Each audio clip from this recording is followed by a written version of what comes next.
Every morning, before the sun fully rises over Austin, Texas, Jack is already awake. Not because he wants to be. Not because he loves the cold concrete floors of his small apartment or the way the kitchen light flickers when you first turn it on. He wakes up early because he has to. Because the world doesn't wait for men like Jack. He's 37 years old. A construction worker. A husband. A father. A man who carries more weight on his shoulders than most people will ever understand, and not just the kind you can measure in pounds on a job site. Jack grew up in a working-class family in East Austin, back when that side of town was still rough around the edges, before the coffee shops moved in and the rent went up. His father worked in roofing. His mother cleaned houses. They weren't rich, but they were proud. They taught Jack that hard work was the only honest currency a man had, and Jack believed that with everything in him. So he worked. He worked his whole life. By the time he was 19, he was already on construction sites, hauling materials, mixing concrete, learning the trade from older men who didn't talk much but showed you everything if you paid attention. He was good at it. Strong, reliable, never called in sick unless he absolutely had to. Foremen liked him because he showed up. But showing up and moving forward are two different things. By 37, Jack was still showing up. Still strong. Still reliable. But when he looked around at his life, something quietly painful would settle in his chest, the feeling that no matter how hard he worked, the gap between where he was and where he wanted to be never seemed to close. His days looked like this: up at 5 in the morning. On the job site by 6:30. 8, sometimes 10 hours of physical labor under the Texas sun. Home by 5 or 6 in the evening, exhausted, dusty, muscles aching in ways that don't really go away anymore once you pass 35. He'd eat dinner, spend a little time with Emma and their son Lucas, and then fall asleep, only to do it all over again the next day. And at the end of all that work?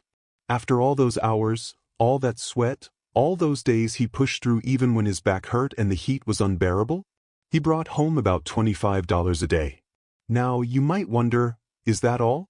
And yes, after taxes, after what his employer withheld, after the unsteady rhythm of construction work where some weeks were full and others weren't, that's what it averaged out to. Some days more. Some days less. But roughly $25 a day was what Jack had to work with. And Austin? Austin is not a cheap city anymore. It used to be. People used to joke that Austin was the last affordable big city in America. But those days are long gone. The tech companies moved in. The apartments went up. The rents followed. And men like Jack, the ones who literally built those apartments with their own hands, found themselves squeezed out of the very city they helped construct. Jack and Emma paid $500 a month for their apartment. It was small. 2 bedrooms if you were being generous. One was really more of a large closet with a window. The neighborhood was fine, not dangerous, but not comfortable either. Just in between. The kind of place you tell yourself is temporary, except temporary has a way of stretching into years when you're not watching. After rent, there was food. Groceries for 3 people, Jack, Emma, and Lucas, who was 8 years old and growing faster than either of them could keep up with. After food, there was the electric bill, which climbed every summer when the Texas heat turned brutal and the AC ran constantly. There was the phone bill, because you needed a phone to stay in contact with the job site.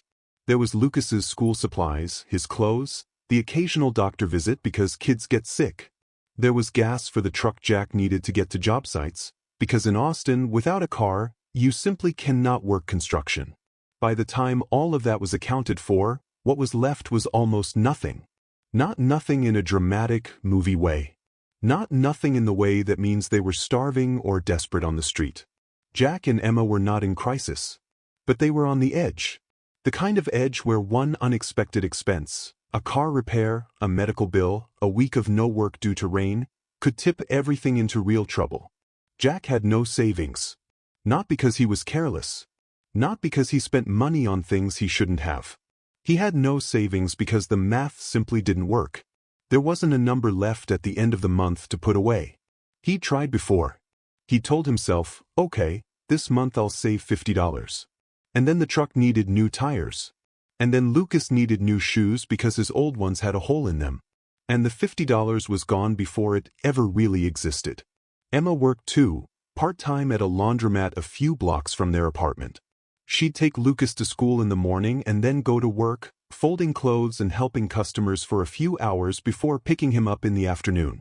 Her income helped, but it wasn't consistent either.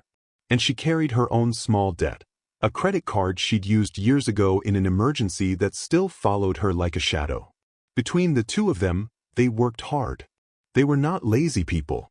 They were not irresponsible people. They loved each other, they loved their son, they did everything they were supposed to do. And still, the idea of owning a home, of owning anything really, of having a piece of land they could call theirs, felt like something that existed in another universe. A universe for other people. People who had started with more than Jack and Emma had. Jack would sometimes drive past the new housing developments going up on the outskirts of Austin. He'd look at the framing, the walls going up, and he would know. He actually knew, in a technical sense, how those houses were built. He knew the process. He knew the materials. He knew the work. But knowing how something is built and being able to afford it are two entirely different things. There was a particular evening, sometime in the early part of the year, when Jack came home from a 10-hour shift and sat down at the kitchen table. Emma was washing dishes. Lucas was doing homework on the floor. The apartment was small and warm and smelled like whatever Emma had made for dinner. And Jack sat there, and for a moment, something heavy moved through him. He didn't say anything out loud. He didn't want Emma to worry. He didn't want Lucas to sense anything. But sitting at that table, 37 years old, tired in every part of his body, Jack allowed himself to feel, just for a moment, the weight of going nowhere. He thought about his father. His father had worked just as hard and had also never owned anything.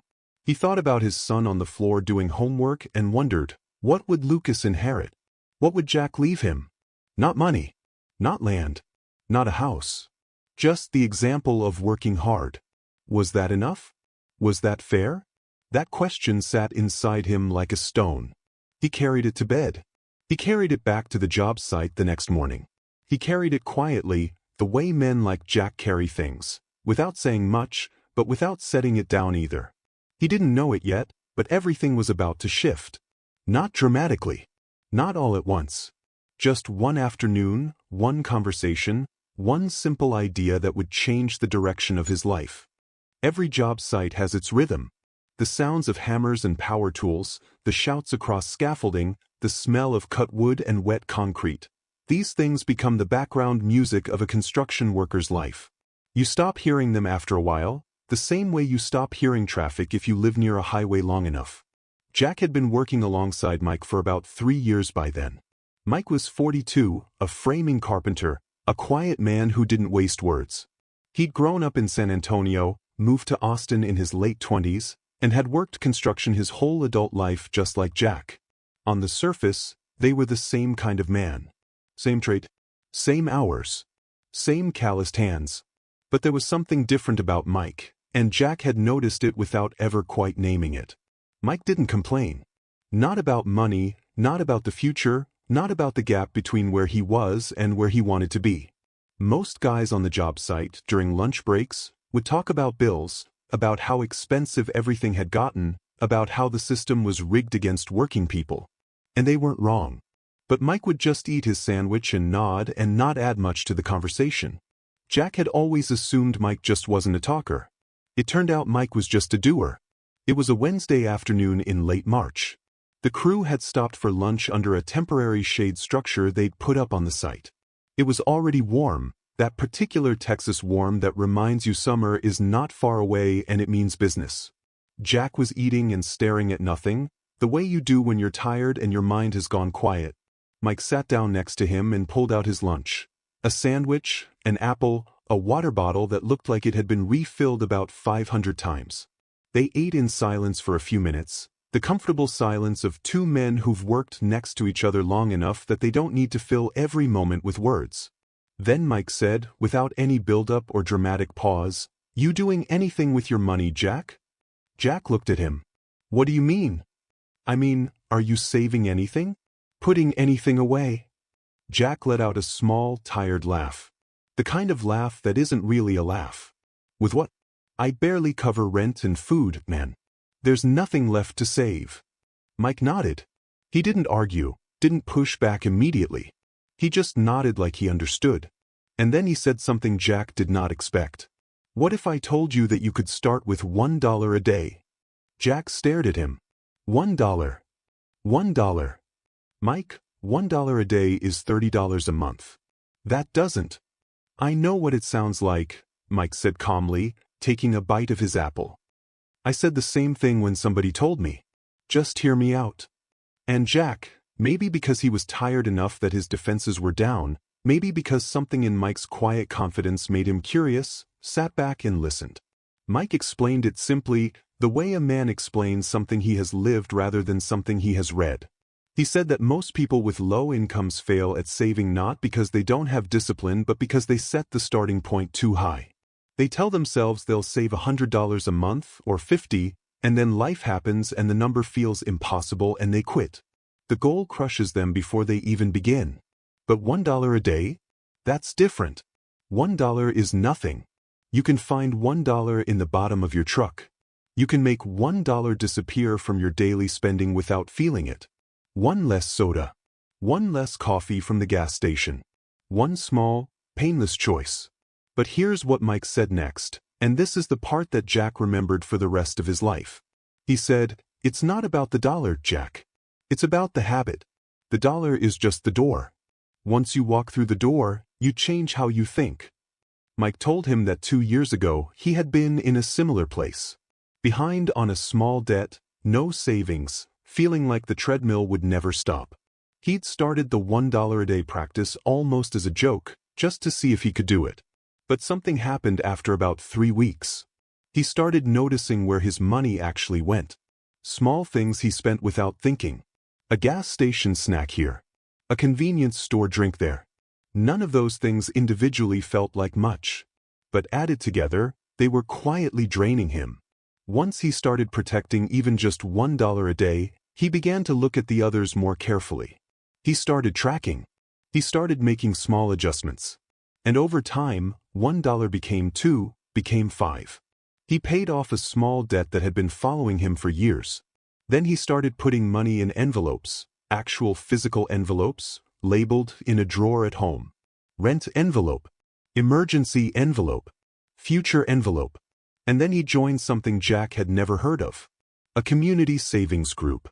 A small circle of 8 people, neighbors, coworkers, people from his church, who each committed to putting in a set amount every week. The money rotated. Each week, one member received the full pot. It was simple, informal, built entirely on trust. No bank involved. No fees. No interest. Just people holding each other accountable. Mike had used his rotation to make a down payment on a small piece of land outside the city. Not much land, but it was his. Jack listened to all of this and felt 2 things simultaneously. The first was the familiar skepticism of a man who has been disappointed by hope before. And the second was something quieter and more dangerous. It was the feeling that maybe, just maybe, this was actually possible. He didn't say much when Mike finished. He thanked him, finished his lunch, and went back to work. But that evening, on the drive home in the truck, he found himself thinking about what Mike had said in a way he couldn't shake. $1 a day. It was so small it was almost embarrassing. A grown man, a father, excited about saving $1 a day. And yet something about its smallness was exactly what made it feel real. Every other financial goal Jack had ever set had collapsed under its own weight. This one was light enough to actually carry. When he got home, Emma was in the kitchen. Lucas was watching something on a small television in the living room. The apartment smelled like rice and beans. Jack sat down, and for the first time in a long time, he brought up money not as a source of stress but as a conversation. He told Emma about the $1, about the envelopes, about the community savings group. He expected her to be skeptical. Emma was practical, careful, a woman who had learned early in life not to get too attached to plans because plans had a way of falling apart. But Emma didn't dismiss it. She went quiet for a moment, the way she did when she was actually thinking something through rather than just reacting. And then she said, $1 we can do. I think we can actually do $1. There was something in the way she said it. Not excitement exactly. More like relief. The relief of a person who has been looking for a handhold on a steep hill and has just found something solid. That night, after Lucas was in bed, Jack and Emma sat at the kitchen table together. They went through their expenses, really went through them, line by line, which they had never actually done before in a serious way. It was uncomfortable. It's always uncomfortable to see your financial life laid out honestly in front of you. There were small spending habits that neither of them had realized were adding up. The daily gas station stops. The impulse buys when they went to the grocery store hungry. Small, forgettable amounts that individually meant nothing but collectively were silently eating away at any chance they had. They made a plan. Not a complicated one. Not one that required apps or spreadsheets or financial advisors. A simple, human plan. $1 a day into a jar on the kitchen counter, starting tomorrow. And they would go through their expenses every Sunday evening for 30 minutes, together, at that same table. That was it. That was the whole plan. It sounds almost too simple to be meaningful. But Jack and Emma were not looking for complicated. Complicated had never helped them. They were looking for something they could actually do. Something real. Something that fit inside the life they actually had, not some idealized version of a life they didn't. The next morning, Jack put his first dollar in the jar before he left for work. It was a single, creased bill that he'd pulled from his wallet. He set it in the jar and looked at it for a second. It looked ridiculous. It looked like almost nothing. But he put it in anyway. And Emma put in her dollar too. $2. In a jar. In a small apartment in Austin, Texas. It was the smallest beginning you could imagine. But it was a beginning. The first month was not magical. Nobody tells you that part. In every story about someone turning their life around, there's usually a moment, a dramatic shift, a sudden clarity, a sunrise that feels different from all the other sunrises. But Jack's first month of saving looked nothing like that. It looked like a man putting a dollar in a jar every morning before work, going to a job that wore him down, coming home tired, eating dinner, and going to sleep. Then doing it again. And again. And again. Some days he almost forgot. He'd be halfway out the door with his work boots on and Emma would call from the kitchen, "Did you put in your dollar?" And he'd come back, pull out his wallet, and drop it in. No ceremony. No inspiration. Just the small, quiet act of keeping a promise he'd made to himself. By the end of the first month, the jar had $62 in it. Both Jack and Emma contributing daily, plus a few extra days when one of them had a little more to spare and added 2 instead of 1. $62. It was not enough to change anything yet. But it was the first time in as long as Jack could remember that he had looked at a number and felt it moving in the right direction.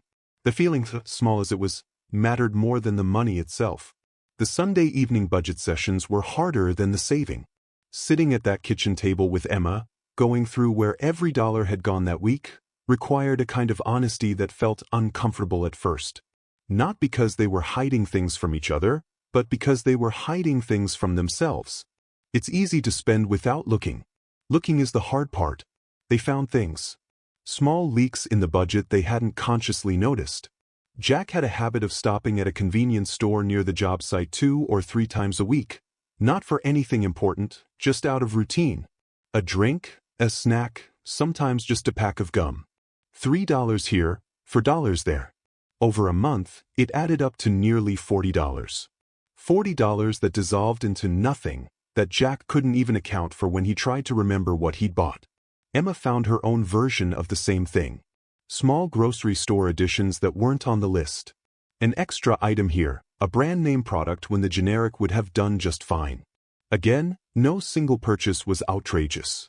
But together they painted a picture of money quietly slipping away through cracks too small to notice individually. They didn't shame each other over any of it. That was something they'd agreed on. The Sunday sessions were not about blame. They were about information. Just look at the numbers, understand them, and make small adjustments. Nothing dramatic. Nothing that would make life feel like punishment. Because that was the trap they'd seen others fall into. People who got serious about saving and then swung to the other extreme, cutting everything, denying themselves anything enjoyable, turning their household into a kind of financial boot camp. That approach never lasted. It worked for 2 weeks and then collapsed under the pressure of being unsustainable. Jack and Emma were not trying to be perfect. They were trying to be consistent. There's a difference. Perfection is brittle. Consistency bends without breaking. By the 3rd month, something subtle had shifted in how Jack moved through his days. He started noticing money in a way he hadn't before, not with anxiety, but with awareness. He'd be at the job site and someone would mention going to grab lunch somewhere, and Jack would quietly calculate whether it was worth it or whether the sandwich Emma had packed him was perfectly fine. Most of the time, it was perfectly fine. He just hadn't been paying attention before. He started talking to Mike more during breaks. Not about anything complicated, just small conversations about the habits Mike had built, what had worked, what hadn't. Mike was generous with what he knew. He wasn't preachy about it, which Jack appreciated. He never made Jack feel like a student being lectured. He talked about it the way men on job sites talk about technique, matter-of-factly, from experience, with respect for the fact that every person's situation is a little different. It was Mike who first mentioned the community savings group in more detail. He explained how it worked: 8 people, each contributing $40 a week. Every week, one person received the full pot of $320. The rotation went around the group over 8 weeks, and then it started again. There was no interest, no paperwork, no formal contract. Just a group of people who knew each other well enough to trust each other, and who all needed the same thing: access to a larger sum of money without having to borrow it from a bank that would charge them for the privilege. Jack was cautious. He asked the questions a cautious man asks. What if someone doesn't pay? What if someone takes their turn and then disappears? Mike acknowledged those risks. He said it happened sometimes, in groups where people didn't know each other well enough. That's why the group had to be built carefully, on genuine relationships and real accountability.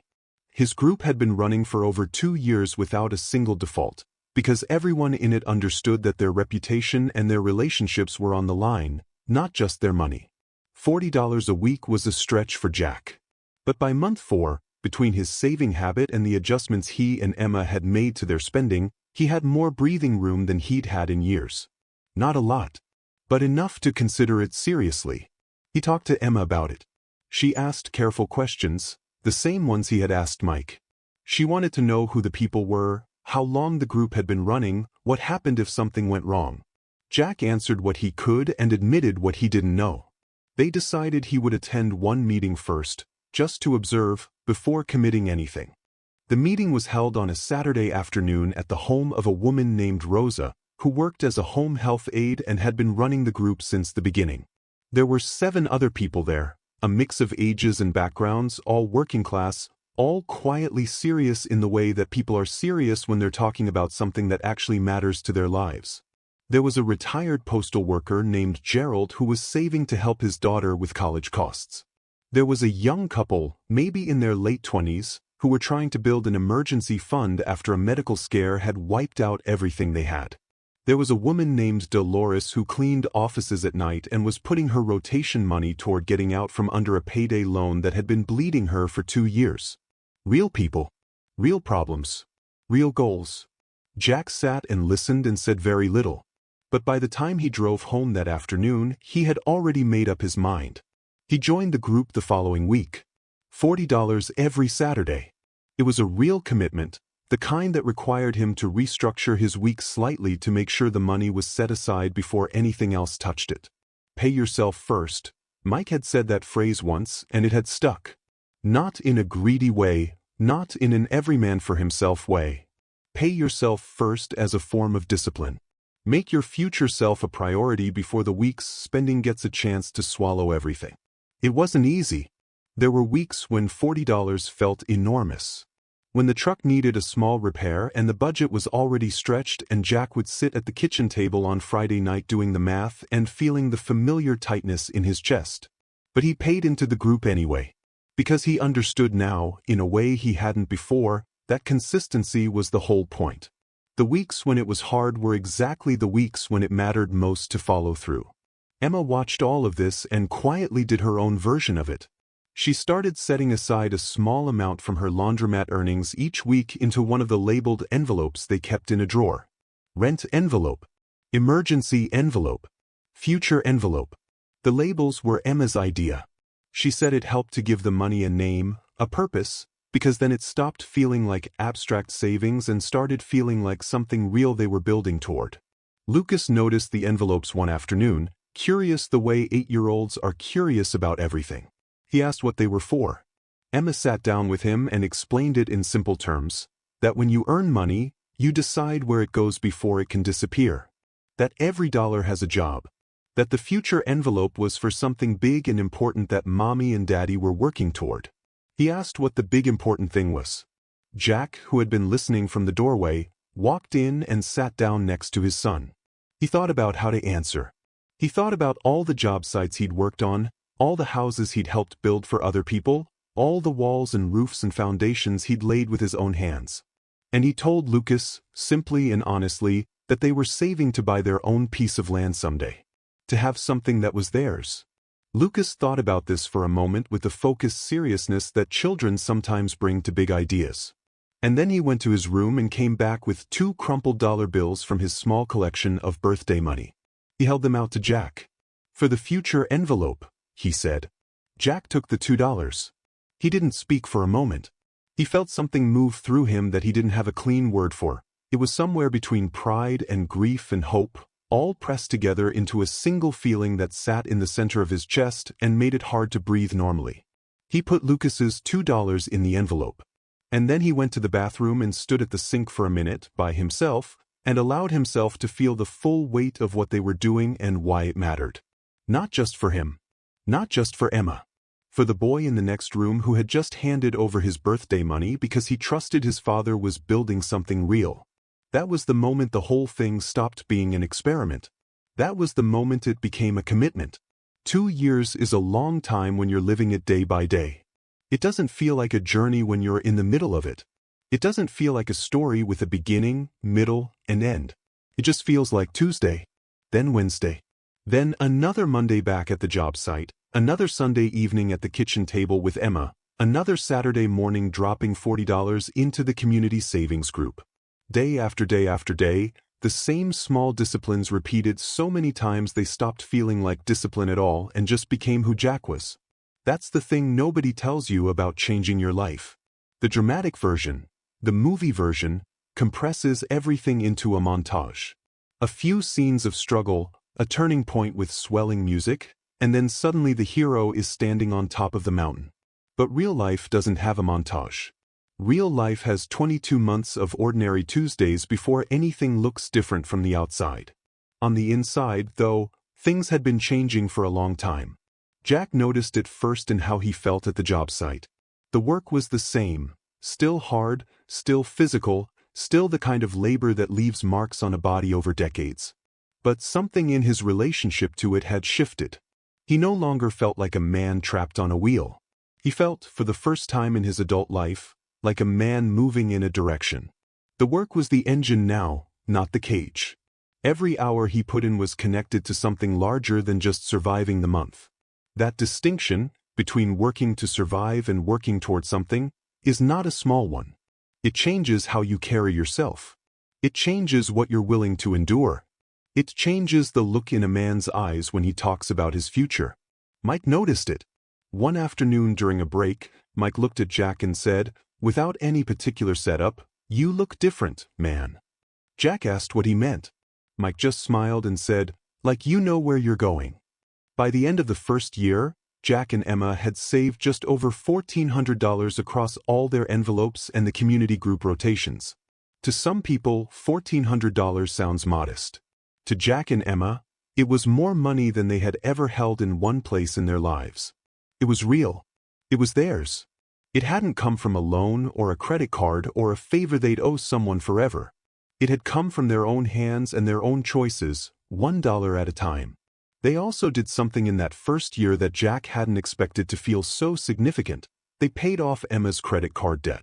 It wasn't a large balance, about $600, but it had been sitting there for years collecting interest, quietly growing like a weed in a garden. Every month the minimum payment went out and barely made a dent. Jack and Emma attacked it deliberately, putting extra money toward it from their emergency envelope once that fund reached a stable level they felt comfortable with. The month the balance hit zero, Emma sat at the kitchen table and looked at the number on the screen for a long time without saying anything. Then she closed the laptop and said quietly, "That thing has been following me for 6 years. Gone." Just like that. Because they had decided, together, that it was going to be gone. Debt has a psychological weight that's separate from its financial weight. When it's there, it pulls at you. It makes the future feel mortgaged before you've even started building it. When it's gone, something lifts. Jack and Emma both felt it. A lightness that was almost physical, like a hand that had been pressing down on their shoulders had finally been removed. They put that monthly minimum payment money directly into savings after that. Because the habit of paying it was already built. The money was already leaving their hands every month. They just redirected it. By month 18, their savings had grown to nearly $3,000. Jack had also started picking up occasional weekend work. Small private jobs, a fence here, a deck repair there, things people in the neighborhood needed done and were willing to pay cash for. He wasn't advertising himself, just saying yes when the opportunity came to him. Emma had also increased her hours slightly at the laundromat after the owner, who liked her reliability, offered her a few extra shifts. Neither of these were large increases. But applied on top of the foundation they'd already built, they moved the needle. Jack started doing research on land. Specifically, small plots on the outer edges of the Austin metropolitan area, places that were still within reasonable driving distance of job sites but far enough out that prices hadn't yet exploded the way they had closer to the city. He'd spend time on evenings and weekends looking at listings, learning what a quarter-acre cost in different zip codes, understanding what terms like assessed value and deed of trust meant. Things he'd never had reason to learn before. He talked to Rosa from the savings group, who had a cousin who worked in real estate and who was willing to sit down with Jack informally and explain the basics without charging him for the conversation. Rosa's cousin told him about land that could be purchased outright without a mortgage if you had enough cash, about owner-financed arrangements where the seller acted as the bank and you paid them directly over time without needing a traditional lender. She told him what to look for, what to avoid, what questions to ask. Jack absorbed all of it. He was not an educated man in the formal sense. He'd finished high school and gone straight to work, never had the time or money for anything beyond that. But he was smart in the way that people who pay close attention to real things are smart. He asked good questions. He remembered what he learned. He didn't pretend to understand things he didn't, and he wasn't too proud to ask for clarification. By month 22, Jack had $4,300 saved. Between his envelopes at home and the accumulated value of his savings group rotations and the extra weekend work, the number had grown in a way that still quietly amazed him every time he counted it. $4,000. In a drawer. In an apartment in East Austin. Built entirely from the wages of a construction worker and a part-time laundromat employee, one careful, consistent dollar at a time. He found the land on a Tuesday evening. It was a listing he'd seen before and dismissed because he thought it was out of reach. A third of an acre about 40 minutes outside the city, in a quiet, modest area where several other working families had small properties. The seller was an older man who'd owned it for years and had originally planned to build on it himself but never had. He was done waiting.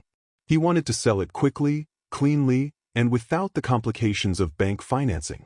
He was willing to sell it for $4,500, owner-financed if necessary, with a small down payment and monthly installments. Jack called the number on the listing from his truck, still in his work clothes, still dusty from the job site. His hands were shaking slightly, which was not something that happened to Jack often. He spoke to the man, whose name was Harold, for about 20 minutes. Harold was plain-spoken and direct, the kind of older Texan who sized people up quickly and didn't waste time. By the end of the conversation, Harold said he liked the sound of Jack and would be willing to meet. They met the following Saturday morning. Jack brought Emma. They stood on the land together, just a flat, quiet piece of ground with some scrub grass and a few cedar trees along one edge, and Jack looked at it for a long time without saying anything. It wasn't beautiful in any dramatic sense. It wasn't a view or a paradise. It was just land. Solid, real, unmoving ground. But it could be theirs. Harold and Jack shook hands that morning on a deal. $4,000 down, nearly everything Jack and Emma had saved, and $300 a month for the remaining $500, owner financed at no interest because Harold said he wasn't a bank and didn't intend to act like one. Jack wrote the down payment from money he had physically held in his hands, built dollar by dollar over 2 years. Handing it over was one of the hardest and best things he had ever done. The deed was signed 6 weeks later. Jack's name, Emma's name, on a piece of paper that said they owned something, that the ground beneath their feet in that particular spot on earth belonged to them, legally and completely, in a way that no landlord could take back and no rent increase could threaten. Jack didn't make a speech. He didn't cry, though Emma did, quietly, turning away slightly the way she did when she didn't want to make a moment bigger than it needed to be. Jack just stood on the land with his hand on one of the cedar trees and breathed. He thought about his father, about the roofing job and the long days and the nothing left at the end. He didn't think about it with bitterness. His father had done what he could with what he had, and Jack understood that now more than ever. But he allowed himself to feel the difference. The thing his father hadn't been able to do, Jack had done. Not because he was smarter or luckier or born into better circumstances. Because he had started. Because one ordinary afternoon on a job site, a quiet man named Mike had said $1 a day, and Jack had been tired and humble enough to listen. Over the following months, Jack began building. Not quickly, not all at once. He used his weekends and the construction knowledge he'd spent his whole working life accumulating. He sourced materials carefully, buying what he could afford, trading labor with neighbors for things he needed, learning as he went in areas where his knowledge had gaps. Mike came out on several Saturdays to help with framing. Rosa's brother helped with electrical rough-in. Gerald from the savings group, the retired postal worker, showed up one Saturday with his truck and helped pour a small concrete pad without being asked, because that's what communities do when they're real. It took another 18 months to have something livable. It was small, much smaller than anything a developer would call a starter home. But it was solid, it was honest, and it was built by hands that Jack knew and trusted, including his own. The morning they moved in, Lucas walked through every room slowly, touching the walls. He was 10 years old by then, old enough to understand something of what this meant, young enough that the wonder of it hadn't yet been complicated by adult skepticism. He stopped in the small room that would be his and stood in the middle of it and looked up at the ceiling. Then he turned to Jack and said, "You built this?" Jack looked at his son. He thought about the jar on the kitchen counter. The first dollar. The $62 at the end of month one. The Sunday evenings at the table. The $40 every Saturday. The 2 crumpled birthday dollars Lucas himself had contributed, which Jack still had, still tucked in the back of the future envelope even though the future it had been saved for had arrived. "We built it," Jack said. And he meant all of them. Emma, Lucas, Mike, Rosa, Harold, Gerald, Dolores, everyone in that saving circle who had shown up week after week. The whole quiet, unglamorous, human effort of it. That evening, Jack sat outside on the small porch he'd built himself and watched the sun go down over the land. Emma brought out 2 cups of coffee and sat beside him. They didn't talk much. They didn't need to. The silence between them was full rather than empty. The silence of 2 people who have been through something real together and come out the other side with something to show for it. Jack thought about what he wanted to pass on to Lucas. Not just the land, not just the house. The thing underneath all of it. The understanding that your circumstances are not your destiny. That the gap between where you are and where you want to be can be crossed, not in one giant leap, but in thousands of small steps that each feel too small to matter until, one day, you look back and see how far they've carried you. He thought about the men he worked with on job sites. Men exactly like him, strong, hardworking, honest, and quietly convinced that the life they were living was the only life available to them. He wanted to tell them what Mike had told him. Not as a guarantee, not as a promise that it would be easy or fast or without sacrifice, but as a truth he had now lived from the inside out. You don't need to be rich to start. You don't need a financial advisor or a windfall or a lucky break. You need $1 and the willingness to put it somewhere safe instead of spending it. You need the humility to start smaller than your pride wants you to. You need the patience to let time do the work that money alone cannot do. You need someone beside you, a Mike, an Emma, a Rosa, a community of people who are building towards something too, because none of us build alone, no matter how independent we think we are. And you need to keep going on the Tuesdays when nothing feels different. When the jar is growing but slowly. When the goal still feels distant. When life interrupts with its inevitable inconveniences and setbacks and you have to decide, one more time, whether to keep the habit or let it go. Keep it. Just keep it. Jack is 39 years old now. He still works construction. His back still aches at the end of a long day and the Texas sun is still merciless in July. He hasn't become wealthy. He doesn't drive a new truck or take vacations or wear anything that didn't come from a discount rack. His life, from the outside, might still look modest to people who measure lives in visible things. But Jack owns his land. He owns his home. He has a small emergency fund in an envelope in a drawer, not huge but real. He has no credit card debt. He has a community of people around him who share his values and his commitment. He has a son who watched his father do something hard and patient and honest, and who is growing up understanding in his bones that small consistent actions are more powerful than grand gestures. And on some evenings, sitting on that porch with his coffee, Jack allows himself something he didn't used to allow. He allows himself to feel that the life he built is worth something. Not because of the land or the walls around him, but because of the kind of man he had to become in order to get here. Disciplined. Patient. Humble enough to start with $1. Stubborn enough not to stop. That's the whole story. Not a miracle. Not a lottery ticket. Not a secret that rich people are hiding from the rest of us. Just a man. A jar. $1 a day. And the decision, made quietly on an ordinary morning, to begin.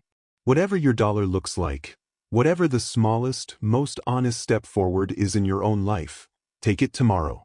Not next month. Not when things get easier. Tomorrow morning before anything else can claim it. Take that step. And then take it again the next day. That's how walls get built. That's how land gets owned. That's how a life that felt impossible becomes the life you're actually living. $1. One day. One decision at a time.